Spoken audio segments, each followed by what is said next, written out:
Nikakor ni denar edini, bom rekel, rešitelj zdravstvenega sistema. Gre tudi za druge faktorje, organizacija dela, kultura v javnih zdravstvenih zavodih, bom rekel, optimizacija procesov in tako naprej.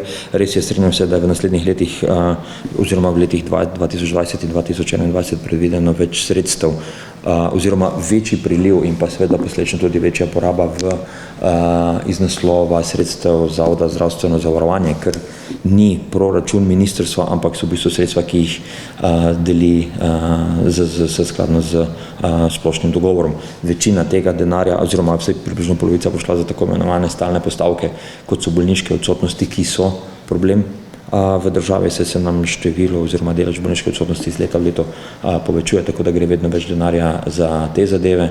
Povečuje se število specializantov v sistemu, kar je seveda v redu, tako da prihajajo nov kader